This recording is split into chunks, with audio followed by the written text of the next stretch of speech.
Chapter 1. A Cosmic Encounter. Ethan sat alone in the dim glow of his office, surrounded by piles of ancient texts and the hum of computer screens. The quiet was broken only by the occasional beep of machinery as he decoded patterns from a signal intercepted from deep space. His latest project had him hooked. This wasn't just any transmission. It was a complex linguistic puzzle stretching across the universe. Still burning the midnight oil, Ethan?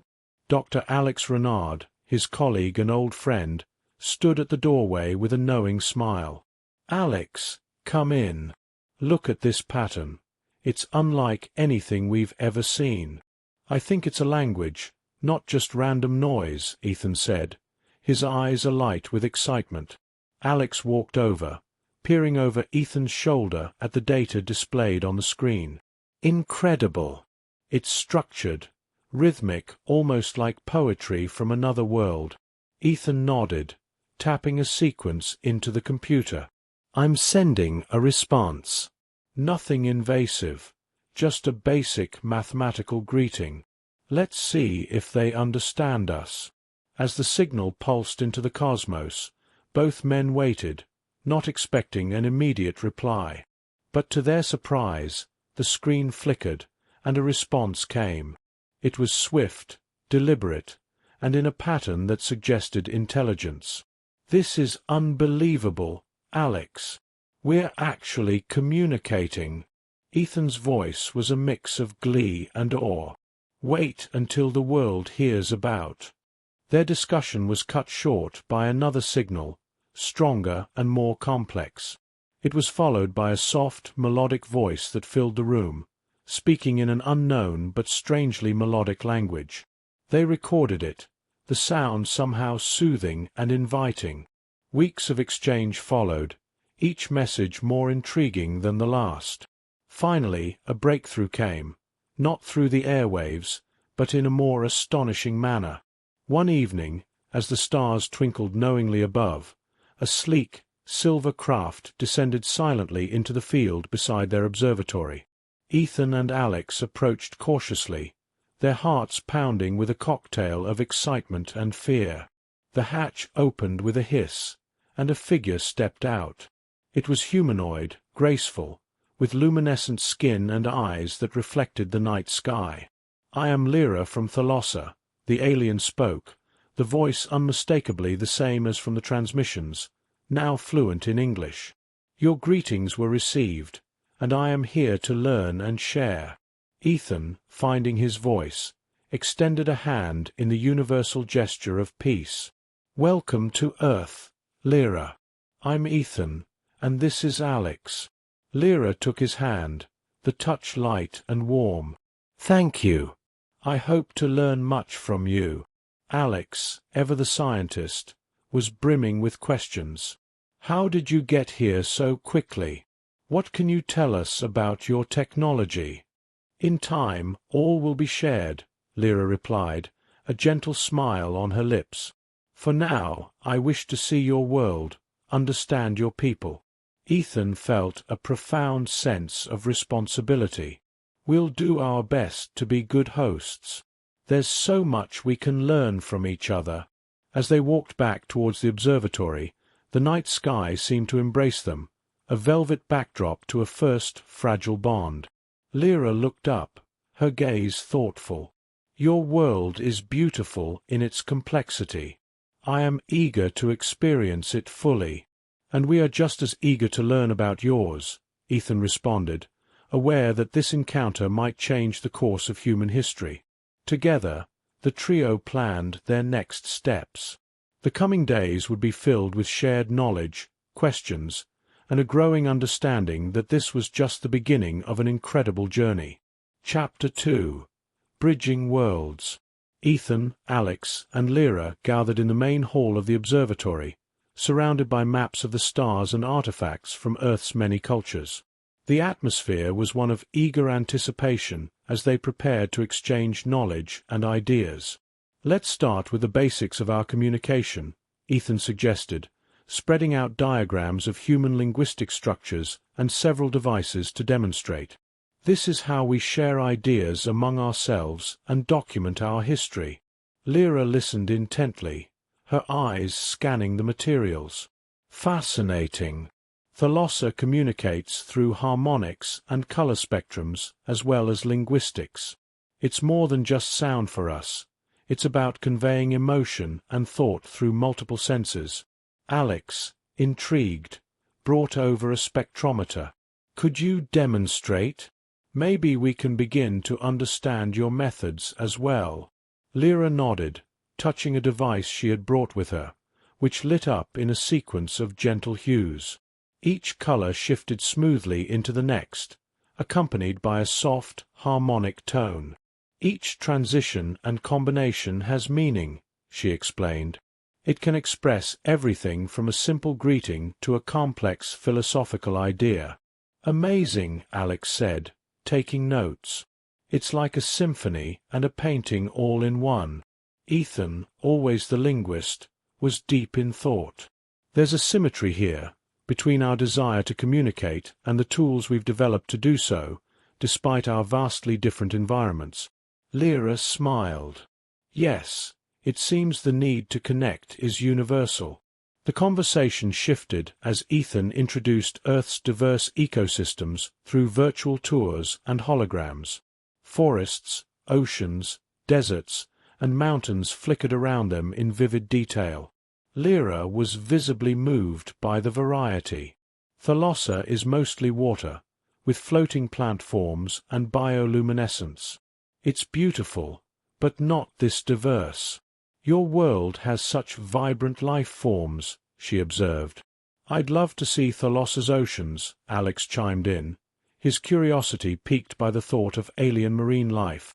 And you shall, Lyra assured him. Understanding where we each come from is essential for true understanding. They moved on to discussing human society. Ethan and Alex shared insights into Earth's political systems, arts, and scientific achievements. Lyra was particularly interested in the concept of music and its emotional impact. Music is a powerful connector among humans, Ethan explained, playing a few classic pieces from different eras and regions.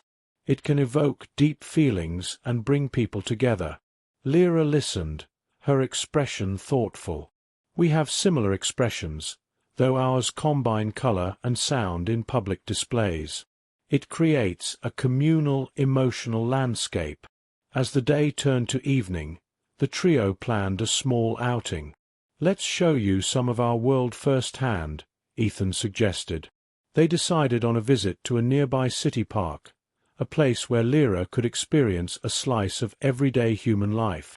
Walking through the park, Lyra observed families picnicking, children playing, and people jogging or walking dogs. The casual chaos of it all seemed to delight her. So much activity, so many individual stories, she said, watching a group of kids playing soccer. It's a typical Sunday here, Alex explained. People enjoy their leisure time outdoors, especially with family and friends. As the sun set, casting a golden glow over the park, the significance of this interstellar friendship grew clearer. Here was a meeting of worlds, not with grand declarations or formal treaties, but with shared walks and simple conversations. Your planet has much to teach us, Lyra said as they headed back. And I believe Thalassa has insights for you as well. Ethan nodded, feeling the weight and wonder of their unique situation. We're just beginning to bridge our worlds, Lyra. There's so much ahead for us to explore, together. Their day ended with plans to visit a museum the next morning, continuing their exchange of knowledge and culture. It was a partnership that promised to enrich both their worlds profoundly. Chapter 3. Language of Love. The next morning, Ethan, Alex, and Lyra arrived at the city's history museum. The building was a grand structure, echoing stories from Earth's past through its extensive collections. As they walked through the grand entrance, Lyra was immediately drawn to the ancient artifacts and the stories they held. Each of these items represents a piece of Earth's history, Ethan explained, guiding Lyra and Alex through the early civilization exhibits. They're like keys to understanding our development over millennia. Lyra touched a replica of an ancient tablet gently. We have similar relics on Thalossa, though much of our history is recorded in the colors of the sea. It changes with time, making history a living part of our environment. That's an incredible way to preserve history, Alex remarked, intrigued by the concept. It must add a dynamic aspect to your cultural heritage.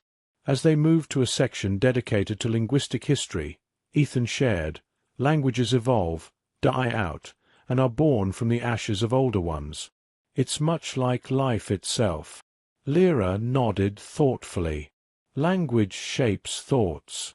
On Thalossa, we believe it even shapes the sea around us. Their conversation deepened as they explored exhibits on ancient scripts. Ethan showed Lyra various decipherment tools used by linguists. "Here's how we piece together lost languages," he said, demonstrating with a digital tablet. "Would you teach me some of your language, Ethan?" Lyra asked, her interest piqued by the decoding process. "Of course," Ethan replied, delighted. They spent the next hour in the museum's quiet library, where Ethan began with basic phonetics, moving slowly into simple phrases. Lyra was a quick learner. Her ability to mimic sounds was almost perfect. "Your language is complex, but beautiful in its complexity," she observed. "And yours is musical, almost natural," Ethan responded, equally fascinated. They continued exchanging words and phrases, each teaching the other the nuances of their native tongues.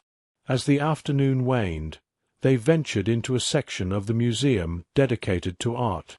"Art is another form of language," Alex pointed out, gesturing to a vibrant painting. "It conveys emotions and messages beyond words." Lyra was captivated by the colors and techniques. Thalassian art also uses color, but more directly.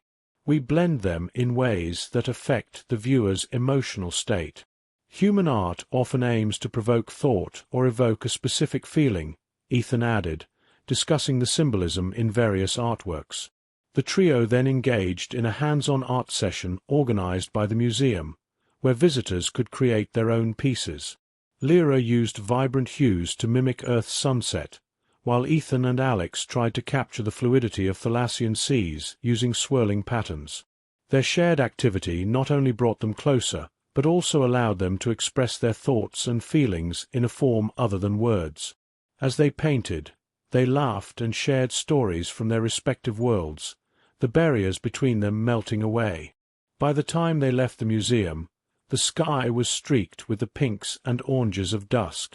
"Today was enlightening," Lyra said, looking at her companions with a warm smile. "I feel closer to understanding humanity." "And we're just starting to appreciate the depths of Thalassian culture," Ethan replied, grateful for the bond forming between them. As they walked back towards the observatory, the city lights began to twinkle on, mirroring the stars above.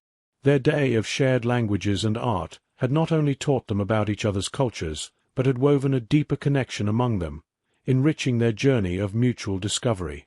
Chapter 4. Cultural Rhapsody. The following day dawned bright and clear, perfect for the local music festival Ethan had planned for them to attend. As they made their way through the bustling streets toward the festival grounds, the air was alive with anticipation and the scent of street food. "Ethan, what's the significance of this festival?" Lyra asked, her eyes wide as she took in the colorful banners and the diverse crowd. "It's an annual celebration of music from around the globe. It's about bringing different cultures together through the universal language of music," Ethan explained, his voice filled with excitement. Alex chimed in, "You'll hear everything from classical and jazz to world music and contemporary. Music, in many ways, tells the story of humanity's emotional journey." As they entered the festival, the first act was just beginning, a folk band from Eastern Europe, their melodies rich with history and emotion. Lyra listened intently, her head tilting slightly as she absorbed the complex rhythms. The music, it's so full of feeling. Does it always evoke such a response? Lyra inquired, genuinely curious. Absolutely, Ethan replied. Music can make us feel joy, sadness, excitement, all the spectrums of human emotion. They moved from stage to stage, experiencing different musical traditions. Lyra was particularly taken by a jazz ensemble, the improvisational skills of the musicians unlike anything she had heard on Thalossa. This jazz, it's so spontaneous, so alive. It changes moment by moment, she remarked. It's all about the moment, about the interaction between musicians and the audience, Alex explained, his eyes lighting up as he spoke about his favorite genre. As the afternoon progressed, they decided to join a drum circle that invited audience participation. Ethan handed Lyra a gem, showing her the basic hand positions and rhythms. "Give it a try," he encouraged. Lyra hesitated at first, but soon found herself engrossed in the experience, her rhythm steady and surprisingly in sync with the human drummers. "Wow, Lyra, you're a natural," Ethan exclaimed, impressed by her quick adaptation. "It feels like communicating in another form," Lyra said, her face lit up with delight. As the sun began to set, the final act took the main stage, a famous singer-songwriter known for his heartfelt ballads. The crowd quieted as the first chords strummed through the air, everyone drawn into the narrative of the songs. "This is incredible," Lyra whispered, her voice full of emotion. "The stories, the music, it's all so deeply moving." Ethan nodded, watching her reaction. Music isn't just sound, it's an expression of the soul. It connects us in ways words cannot. The night ended with the three of them sitting on the grass, reflecting on the day's experiences. The festival had not only been a display of musical talent, but a profound exploration of cultural exchange and emotional connection. "Today was more than I expected. I feel more human, somehow," Lyra mused, a thoughtful smile playing on her lips. "And we've learned a bit more about what it might feel like to be Thalassian," Ethan added, grateful for the shared moments that had brought them closer. As they walked back to their accommodations under a starry sky, the music still echoing in their ears, they realized that the day had deepened their understanding of each other's worlds. This cultural rhapsody had not only showcased the diversity of human music, but had also highlighted the universal themes that connected them across star systems: joy, sorrow, and the profound need to express and connect through art. Chapter 5. Intimate Orbits. Ethan, Alex, and Lyra stood together in the quiet, early morning hours at the base of a sleek, silver spacecraft, Lyra's vessel, which had brought her from Thalossa to Earth. Today, they would embark on a journey back to her home planet, an experience both thrilling and daunting for the human companions. "Are you sure this is safe?" Alex asked, eyeing the unfamiliar technology with a mix of awe and apprehension. Lyra smiled reassuringly. "Absolutely. The technology is designed to adapt to your physiological needs. It'll feel like no journey you've ever taken." Ethan clapped Alex on the back with a grin. "Think of it as the ultimate field trip, Alex. We're about to see things no other human has ever seen before." Stepping into the spacecraft, they were greeted by a cabin that hummed with alien technology, yet surprisingly accommodated human comforts. As the vessel lifted off, the sensation was gentle, unlike any rocket launch depicted in science fiction. It was smooth, almost serene. Thalassian technology is based on gravitational manipulation, Lyra explained as they ascended. It allows us to travel efficiently without the harsh effects of rapid acceleration. Alex, ever the inquisitive scientist, was full of questions. "How do you manage energy consumption for such a system?" Lyra led him to a console displaying flowing patterns of light and data. "We use a form of energy that harnesses the natural forces of our universe, something akin to what you might call zero-point energy. It's everywhere, and it's renewable. As they conversed, Ethan observed Thalassa growing larger in their view. The planet was a breathtaking sight, with swirling ocean blues and greens, and clouds shimmering with bioluminescent colors. "Your world is beautiful, Lyra," Ethan remarked, his face pressed against the glass, mesmerized. "It's different but has its charm, just like Earth," Lyra replied, joining him at the window. The descent onto Thalassa was smooth. They landed on a platform that seemed to float on the ocean surface, surrounded by structures that glistened like jewels under the planet's twin suns. Stepping out of the spacecraft, Ethan and Alex experienced the sensation of lighter gravity. "Feels like walking on the moon," Alex joked, trying a few cautious jumps. Lyra laughed, delighted by their reactions. "Come, I'll show you around."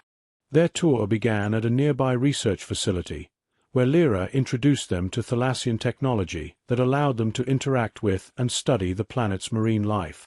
The facility was a marvel of bioengineering and ecological harmony.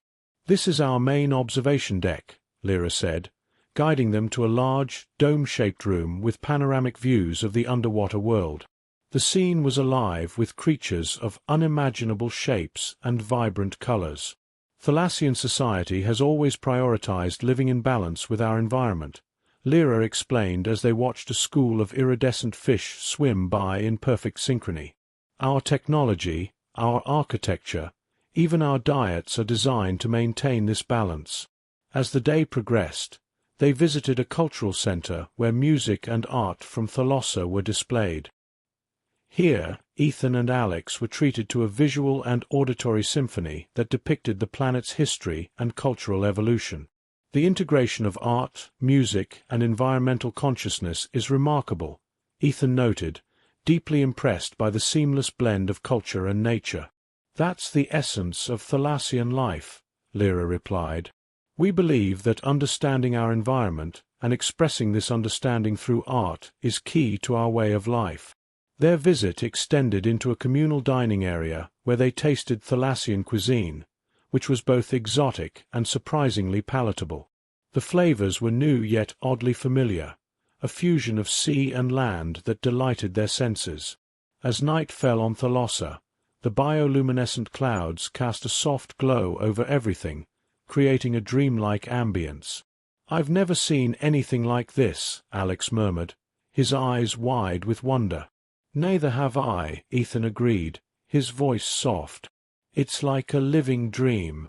Their first day on Thalassa ended with reflections on the profound interconnectedness of all life forms, whether on Earth or in the distant reaches of the cosmos. The journey had not only brought them physically closer to another world, but had also deepened their understanding of what it meant to truly explore the universe, to not only traverse it, but to connect with it on a profound level. Chapter 6. Touch of the Cosmos. The serenity of Thalassa's floating gardens was like nothing Ethan or Alex had ever experienced. The gardens were an astonishing array of floating plant life, bobbing gently on the ocean's surface, tethered to the seabed by bioluminescent strands.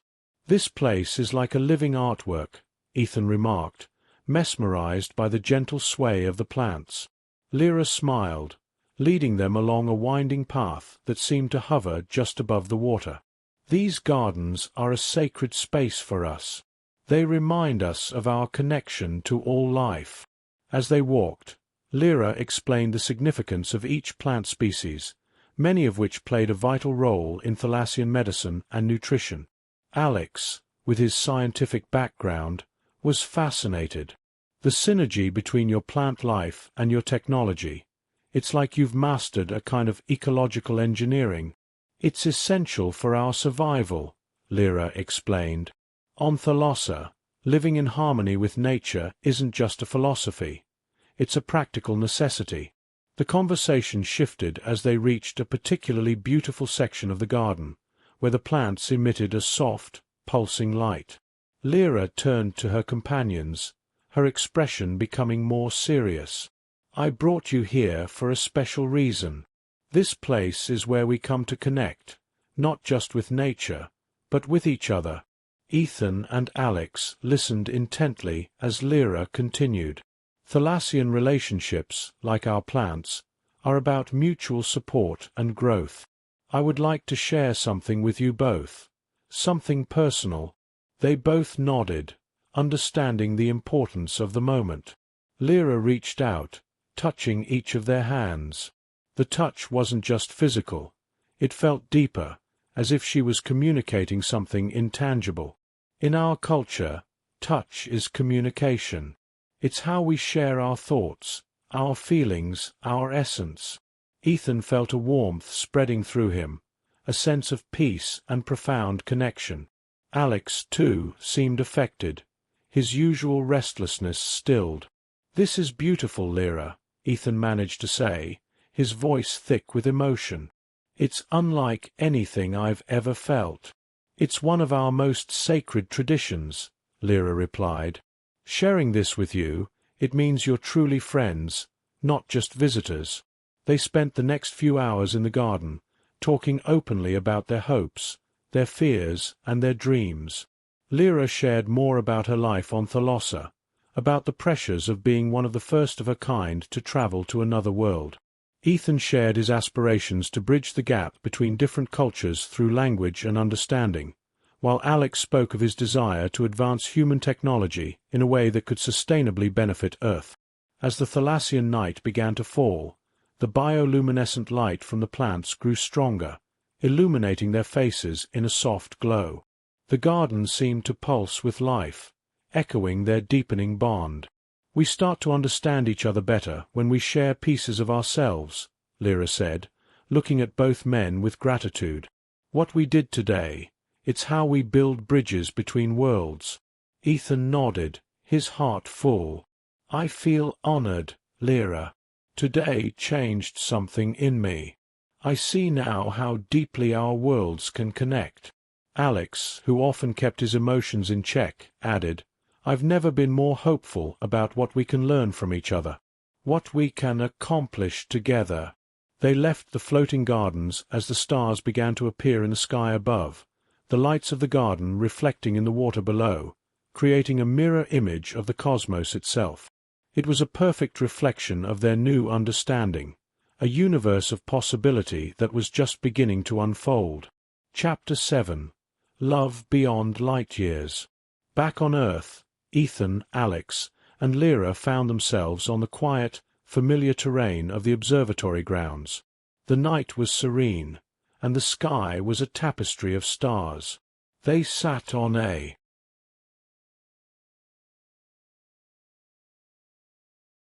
small hill overlooking the city lights, feeling the cool breeze and reflecting on their interstellar journey. "Ethan, Alex, being back here, it makes everything we've experienced seem almost surreal," Lyra began, her voice tinged with a mix of nostalgia and wonder. "It does feel like we've been living a dream," Ethan replied, gazing at the stars. "But it's all real, and it's only the beginning of what we can explore together." Alex, who had been unusually quiet, turned to them both. "You know, I've been thinking about how we can use what we've learned from Thalossa to improve things here on Earth. The way you integrate technology with nature, it's something we desperately need to implement." Lyra nodded in agreement. "I believe there are many things Thalossa and Earth can teach each other. My hope is that this is just the start of our collaboration." The conversation deepened as they discussed potential future projects, including joint research initiatives and cultural exchanges. But as the night deepened, the discussion turned more personal. Ethan took a deep breath, then turned to Lyra. "Lyra, there's something I've been wanting to say. This journey, getting to know you, your world, it's changed me. I feel a connection to you that goes beyond friendship." Lyra looked at him, her expression softening. "Ethan, I feel it too. These weeks have been among the most profound of my life. I've discovered emotions I didn't know I had." The confession hung in the air, charged with the energy of new possibilities. Alex smiled supportively, sensing the shift between his friends. "Ethan, Lyra, I think it's clear you two have something special. It's rare to see such a bond form so quickly, Alex said, giving them both an encouraging nod. Encouraged by his words, Ethan reached for Lyra's hand. "Love beyond Lightyears," he whispered, echoing the phrase that had become a mantra for their incredible journey. Lyra squeezed his hand in return, her eyes reflecting the starlight. To think that love could travel across the cosmos and bring us together. They spent the rest of the evening sharing thoughts about the future, not just about interstellar cooperation but personal commitments. They spoke of what it would mean to maintain a relationship with someone from a different world, the challenges they would face, and the boundless opportunities. As the night turned to early morning, Ethan proposed an idea. What if we set up a program, a kind of intercultural exchange center here at the observatory? Lyra, you could stay on Earth for longer, and perhaps others from Thalossa could visit too. I like that idea, Lyra replied, her voice excited. And perhaps there could be an Earth embassy on Thalossa. We could facilitate visits both ways. Alex clapped his hands together, thrilled by the prospect. That's brilliant. It would be a solid step toward true interplanetary friendship. I'm in to help make this happen. Their plans grew more detailed, sketching out the first steps toward this new venture. The night ended with a sense of accomplishment and anticipation for the future. As they stood to head back inside, Lyra paused to look up at the sky once more. Earth's sky is different from Thalossa's, but tonight it feels like home. Ethan wrapped an arm around her, sharing the moment. Wherever we are, as long as we're together, it's home. Together they walked back, ready to face whatever challenges and joys the future might hold, united by a love that had bridged the vastness of space. Chapter 8. Universal Harmony. The following months were a whirlwind of activity. The Intercultural Exchange Center, now named the Cosmic Harmony Institute, became a reality faster than anyone had anticipated. Situated on the observatory grounds, the Institute was a hub of innovation, learning, and diplomacy. Ethan, Lyra, and Alex were at the heart of it all, tirelessly working to ensure the success of their vision. Today they were preparing for the official opening ceremony, which would be attended by dignitaries from Earth and, via live transmission, representatives from Thalossa. As they stood in the main hall, checking the last details, Ethan looked at Lyra and Alex, a sense of pride swelling in his chest. "Can you believe we've actually done it? From a wild idea under the stars to this." He gestured around the beautifully decorated hall. "It's more than I ever imagined," Alex replied, adjusting a display about Thalassian environmental technologies. "We're making history here." Lyra, who had been liaising with her home planet, smiled broadly. "My people are incredibly supportive. They see this as a major step forward in our relations with Earth." The ceremony began with speeches from various leaders, expressing their hopes for the Institute's role in fostering deeper understanding and cooperation between the two planets. Ethan, Lyra, and Alex each took a turn to speak, sharing their personal journeys and the mission of the Institute. As the formalities concluded, the trio led their guests on a tour of the Institute. The first exhibit was an interactive display of Earth and Thalassian history, highlighting key moments of discovery and cooperation. Guests were visibly impressed by the depth of information and the innovative presentation methods. "I didn't realize how much our worlds had in common until now," remarked a diplomat from Earth as she examined a holographic timeline. "It's all about perspective," Lyra responded. "We share universal challenges and dreams, despite our different origins." The next section was dedicated to technological exchange. Here, Alex took the lead, explaining the collaborative projects underway, including advancements in energy sustainability and ecological preservation. "Our joint research has already led to breakthroughs in renewable energy sources, using Thalassian principles adapted for Earth's environment," Alex explained with enthusiasm. Visitors were particularly captivated by a model of a new bioengineered plant species that could detoxify polluted water, a project Lyra had spearheaded. As evening approached, the group gathered outside for a cultural presentation. Thalassian performers, via holographic projection, and Earth musicians performed together, their art forms blending seamlessly. The music was a fusion of Thalassian harmonics and Earth's classical and folk traditions, creating a symphony that transcended language and species. Watching the performance, Ethan felt the weight of what they had achieved. "This is just the start, isn't it?" he said to Lyra and Alex, who stood beside him. "Yes," Lyra agreed, her eyes reflecting the stage lights. "Today we plant a seed. This institute will grow, evolve, and hopefully spawn more like it across the stars." Alex nodded, his gaze on the crowd, where human and holographic Thalassian children were dancing together. "Look at that. Unity in action. We're not just teaching tolerance. We're cultivating a shared existence." The night ended with a light display in the sky, a gift from Thalossa, which lit up the Earth's atmosphere with colors previously unseen by human eyes. The crowd gasped in wonder, a perfect end to an evening of celebration and hope. As the guests departed, filled with new insights and inspirations, Ethan, Lyra, and Alex remained, looking up at the stars. "We did it, my friends," Ethan said, squeezing Lyra's hand. "We did," Alex agreed. "And tomorrow we continue." Lyra smiled at them both, her heart full. "Together," she affirmed, the simple word carrying the promise of countless possibilities yet to come. As the lights faded and the night reclaimed the observatory, the echoes of the day's harmony lingered, a melody of interstellar friendship and cooperation that would resonate for generations.